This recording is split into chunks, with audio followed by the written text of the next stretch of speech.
Hello students, class 10 exercise 9.1 question number 2। First question हमने पहले वाली वीडियो में कर लिया है। अब इस वीडियो में हम दूसरा क्वेश्चन करेंगे। दूसरा क्वेश्चन में क्या है देखते हैं। आंधी आने से एक पेड़ टूट जाता है और टूटा हुआ भाग इस तरह मुड़ जाता है कि पेड़ का शिखर जमीन को छूने लगता है और इसके साथ 30 डिग्री का कोण बनाता है। पेड़ के पाद बिंदु की दूरी जहां पेड़ का शिखर जमीन को छूता है 8 मीटर है। पेड़ की ऊंचाई ज्ञात कीजिए। ठीक है, इसका कोई भी हमें चित्र नहीं दे रखा है। सबसे पहले तो हम इस क्वेश्चन को समझेंगे, इस क्वेश्चन में क्या कह रहा है। ठीक है, इससे ही हम चित्र बनाएंगे इसका। देखो, आंधी आने से एक पेड़ टूट जाता है और टूटा हुआ भाग इस तरह मुड़ जाता है कि पेड़ का शिखर जमीन को छूने लगता है। ठीक है, सबसे पहले हम इतने पार्ट को बनाते हैं। देखो, यहाँ पे हमारे पास एक पेड़ है। देखो, ये हमारे पास एक पेड़ है। ठीक है, ये हमारे पास एक पेड़ है, ये हमारे पास पेड़ है। ठीक है, पेड़ है और यहाँ से आंधी आने से यहाँ से टूट के, मतलब कि ये पेड़ इस साइड घूम के ज़मीन को छूने लगता है। यहाँ पर ये ज़मीन है। ठीक है बच्चों, जैसे ये पेड़ था नहीं, पेड़ इस साइड ये टूट के यहाँ पे आ गया है। इसका जो पेड़ का ये शिखर है यहाँ पे ज़मीन को छूने लगता है और ये हमारे पास पाद बिंदु है। ठीक है, ये हमारे पास पाद बिंदु है। पाद बिंदु से कितनी दूरी दे रखी है उसकी? 8 मीटर, 8 मीटर दे रखी है। और ज़मीन को जब पेड़ छूने लगता है तो कितना डिग्री का कोण बनाता है? 30 डिग्री। ठीक है, ये आपको पता चल गया। देखो, आपने आसानी से इसका डायग्राम बना लिया है क्वेश्चन का और हमें इसकी पूरे की पेड़ की ऊंचाई, हमें ये H कैपिटल हम मान लेते हैं, इसकी पूरे पेड़ की ऊंचाई ज्ञात करनी है। ठीक है, अब आपको इनका नाम दे देते हैं A, B, C, D। ठीक है, जो CD है वो AC भी है, क्योंकि यड़ा पेड़ का जो टूटा हुआ भाग है, मतलब कि ये टूटा हुआ भाग है जो इसके समान है ना। ठीक है, ये आपको पता है। तो यहाँ पे हम लिख देंगे हमें दिया है, यहाँ पे लिख देते हैं हमें दिया है, क्या दिया हुआ है कि जो पेड़ का शिखर है CD वो इक्वल टू किसके है? AC के। ठीक है, जो CD है वो AC के इक्वल है। ठीक है, और हमें H निकालना है, पेड़ की ऊंचाई निकालनी है हमें, पेड़ की ऊंचाई। ठीक है, हमें पेड़ की ऊंचाई निकालनी है, पेड़ की ऊंचाई। देखो, पेड़ की ऊंचाई क्या होगी? CD plus BC, BC plus CD। ठीक है, पेड़ की ऊंचाई ये होगी और हमें पेड़ की ऊंचाई क्या मान रखी है? Capital H। ठीक है, इसको कैपिटल H मान रखा है। अब यहाँ पे देखो, मैं इस त्रिभुज की बात करता हूँ, जो समकोण त्रिभुज है इसकी बात करता हूँ। ये 90 डिग्री का कोण है। ठीक है, और इसके सामने वाली भुजा क्या होती है? ये क्या होती है? कर्ण।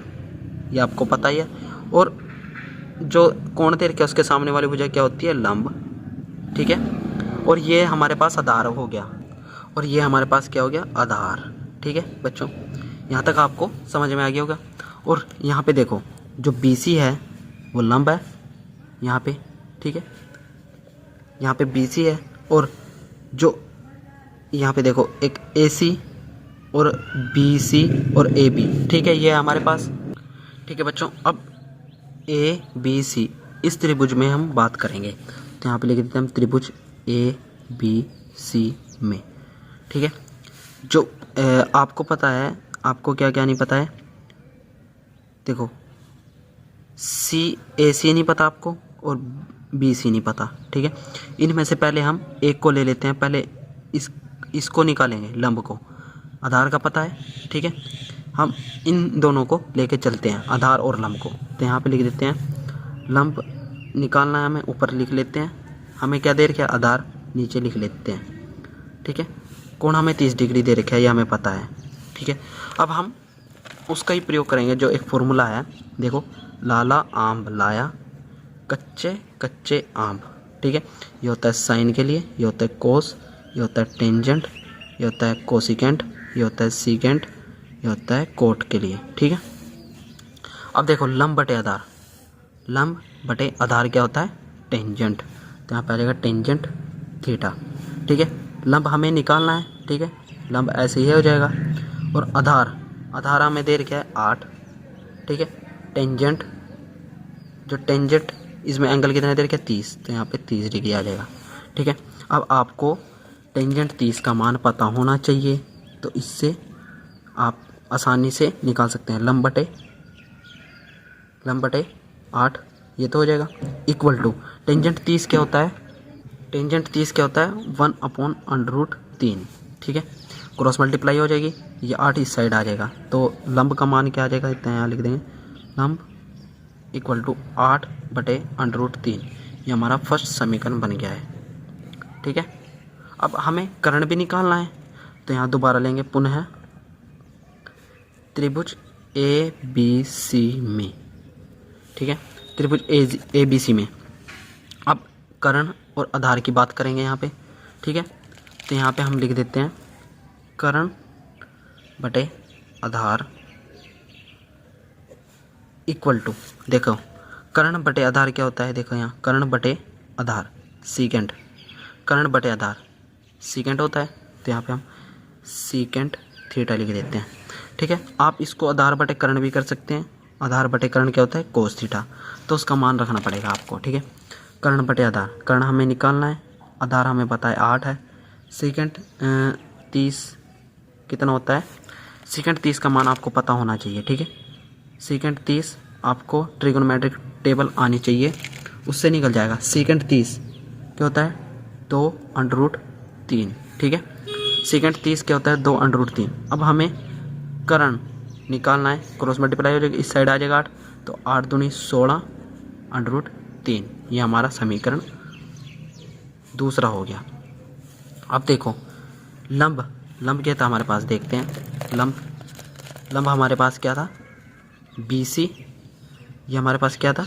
BC। ठीक है, और कर्ण क्या था? AC। तो कर्ण हमारे पास क्या है? AC। ठीक है, अब यहाँ पे देखो